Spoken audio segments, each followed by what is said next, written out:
Ingabe uyoqala emsebenzini omusha ngelanga lokuqala ofika ngalo uma basakumukela bakutshela ukuthi lana singumndeni la msebenzini kufana nasekhaya. Qaphela, those are red lights, red flags.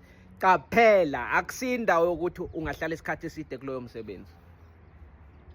Batsho njani ukuthi kusekhaya kodwa uma kumele ucele i-leave uthi ekhaya kukhona into eyenzakalile kumele ngiphuthume ekhaya, uzwa bathi hawu ngibani manje ozokwenza umsebenzi wakho ungekho, uyazi la company siyashoda, si-understaffed, hayi lekelela i-company bu. Manje uma uhamba wena umtholile umuntu ozokungenela espaceni sakho bese ungekho uye kini.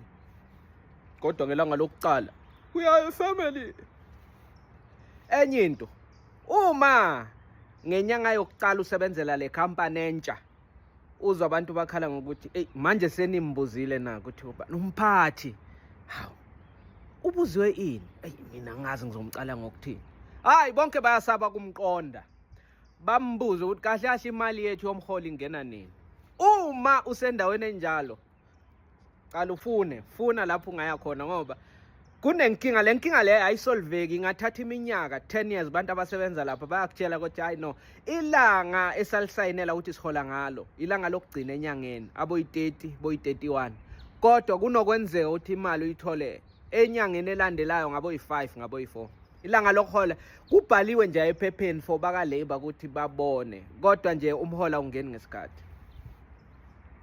Enye into nje kumele uyiqaphele, uma ufika enkampanini, uma ufika bakhuluma ngezinto ezinhle ezenzeka manje. Njalo uma uhleli nabo bakhuluma ngokuthi hey kusekhona uyibani, maphathi ala emsebenzini bewamnandi, hey sisaphethwe nguyibani bekasithengela i-KFC sonke, wonke umuntu abamba i-Streetwise 1 sakhe ngabo lwesihlanu.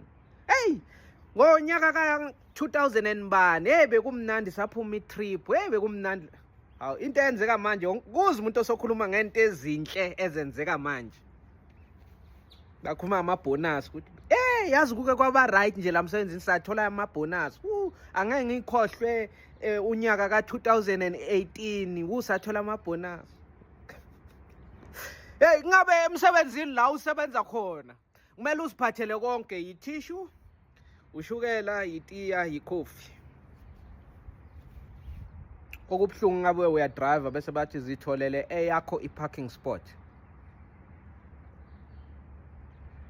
Mina ngazi usahleleni ngoba uyabona isimo sibi.